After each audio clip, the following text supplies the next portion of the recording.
Fala galera, um prazer tê-los aqui para mais um vídeo do Júbilo. Eu não sei se você já ouviu falar em um casal chamado John Chester e Molly Chester. Essa dupla que vivia em Los Angeles tomou uma grande decisão no ano de 2008. Eles resolveram sair da cidade grande e comprar uma fazenda de 200 hectares para viverem mais próximos da natureza. Que inveja! Só que a fazenda que eles escolheram tinha uma terra totalmente degradada, que tinha sido usada por anos de uma forma errada. Não tô mais com inveja. Então eles tinham uma terra seca, em que não crescia nada e uma biodiversidade quase zero de plantas e animais dentro dessa fazenda. Só que além disso, eles tinham uma outra missão super difícil, que era revitalizar tudo aquilo. Isso até parece aqueles roteirozinhos, né? De filmezinho assim, comédiazinha romântica, né? Comédiazinha romântica. Um casal da cidade grande se muda para uma fazenda quase inóspita, com a terra podre de ruim, e eles querem cultivar plantas, animais e recuperar a natureza do lugar. E eles começam a brigar e de repente eles começam a se amar, e aí já sabe, né? No woman, no cry. Aí é beijó. Mas esse caso é real e é contado em um documentário chamado A Pequena Grande Fazenda, que mostra o desenrolar de toda essa história que eu vou te falar agora, mas sem o viés da biologia. Além de cultivar plantas e criar animais para o consumo deles, o casal estava focado em usar uma agricultura regenerativa dentro da fazenda. Esse formato de agricultura defende que é possível produzir alimentos e preservar o meio ambiente ao mesmo tempo, conservando as espécies nativas, aumentando a captura de carbono e a retenção de água no solo. E apesar de não ser tão utilizada por aí, essa ideia é extremamente interessante e ela funciona, como a gente pode ver nesse exemplo do filme. Uma das primeiras coisas que o John e a Molly fizeram quando eles chegaram no local foi levar vários animais para a fazenda. Aliás, eles compraram 100 patos de uma vez só. Isso porque o cocô desses animais, ele é mais valioso que ouro para eles,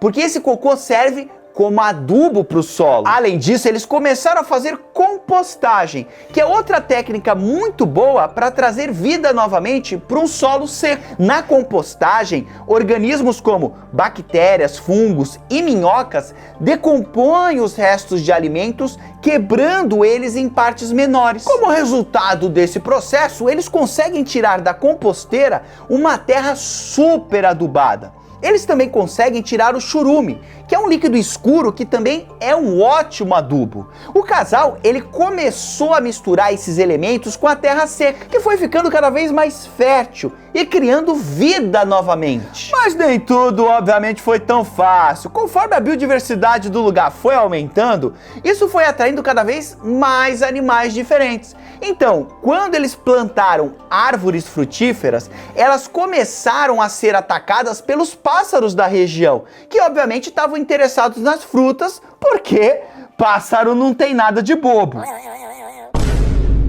E não foram só os pássaros que começaram a causar problema lá para os pomares do casal, não.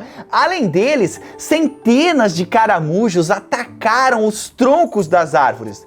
As marmotas também cavaram túneis embaixo dos pomares, o que fez com que muitas árvores morressem. Por causa disso, o casal chegou a perder 70% das árvores. Não, e deu mais um problema. Os coiotes, eles começaram a matar as galinhas da fazenda. E em cada ataque eram dezenas e dezenas de aves mortas, pro desespero dos donos que não sabiam mais o que fazer com toda essa situação. Acho até que estavam com saudade da fazenda seca. Só que em um certo momento, as soluções para os problemas, elas começaram a aparecer sozinhas. E elas estavam na própria biodiversidade que eles tinham criado no local. Isso porque alguns gaviões começaram a frequentar a fazenda e a predar os pássaros que estavam atacando os pomares, reduzindo bastante esse problema. Além disso, os cachorros da família começaram a proteger as galinhas e por isso os coiotes pararam de atacar elas. E os coiotes que ficaram sem as galinhas para comer, eles não iam ficar passando fome. Então eles começaram a matar algumas das marmotas para se alimentarem, o que diminuiu o problema das escavações desses animais nos pomares. Tá, Jubilo, e quanto aos caramujos que estavam atacando as árvores? Em apenas uma estação, os patos cagões lá da família,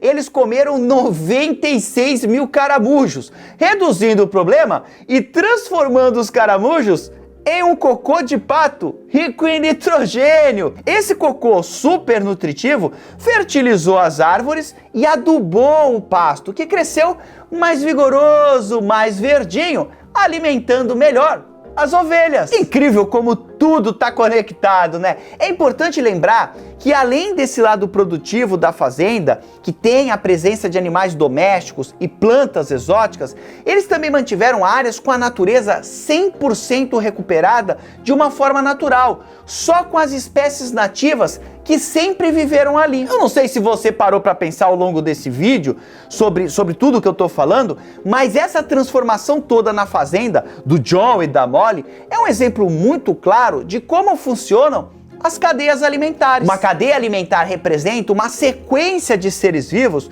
onde um organismo serve de alimento para o outro. E através dessa cadeia ocorre a transferência de energia de um organismo para o outro. Lembrando que uma cadeia alimentar, ela tem um formato linear, mas quando diversas cadeias alimentares interagem entre si, e isso é o normal, geralmente é o que ocorre na natureza, elas são chamadas de teias alimentares. Vale salientar que as cadeias alimentares, elas são formadas por vários organismos que ocupam diferentes posições, e essas posições são chamadas de níveis tróficos. Um detalhe interessante é que dentro de uma teia alimentar, um organismo pode assumir vários papéis diferentes. Ele, por exemplo, pode ser um produtor, que é um organismo que consegue produzir moléculas orgânicas a partir de processos como a fotossíntese e a quimiossíntese.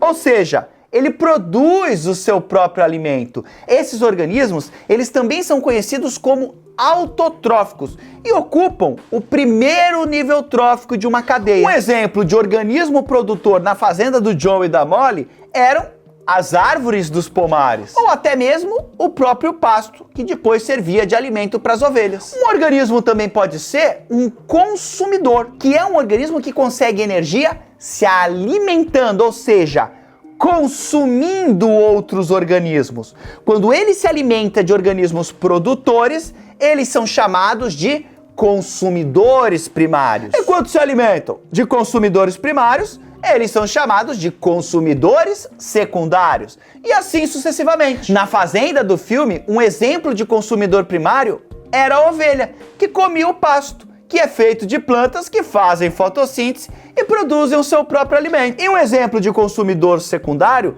eram os patos, porque eles comiam os caramujos, que eram consumidores primários. Ou seja, esses caramujos comiam os produtores, que eram as plantas. Então, dependendo do organismo, numa cadeia alimentar, ele pode ser o produtor, ele pode ser um dos consumidores, ou ainda ele pode ser um decompositor. O decompositor é um organismo que decompõe os restos de seres vivos mortos e devolvem os nutrientes que estavam nesse organismo morto para o solo, reciclando a matéria orgânica que fica disponível para que outros organismos, como é o caso das plantas, possam reutilizar esses nutrientes que antes estavam dentro do organismo que acabou morrendo. O organismo decompositor, ele se alimenta de todos os níveis tróficos, né? Ele é o coveiro da cadeia alimentar. Na fazenda do filme, um exemplo de decompositores eram as minhocas, que ficavam na composteira decompondo os restos de comida e gerando o adubo e o churume que eram usados nas plantações. Como você pode ver nesse filme, a gente tem exemplos de organismos de todos os níveis da cadeia alimentar, que é um assunto que cai muito no Enem, cai muito nas provas. Então fica aqui a sugestão de filme para você assistir quando tiver cansado de estudar. E depois, me conta aqui nos comentários se você identificou outros organismos lá que fazem parte dessas cadeias alimentares que eu acabei de te falar. E se você quiser se aprofundar mais nesse assunto, tem uma aula minha aqui sobre cadeia alimentar que eu gravei em Botsuana, na África. Coisa fina, coisa chique. Maravilha! No mais, desnecessário dizer que foi um grande prazer estar aqui com você. Um grande abraço, likezinho para valorizar o profissional da educação. Tchau!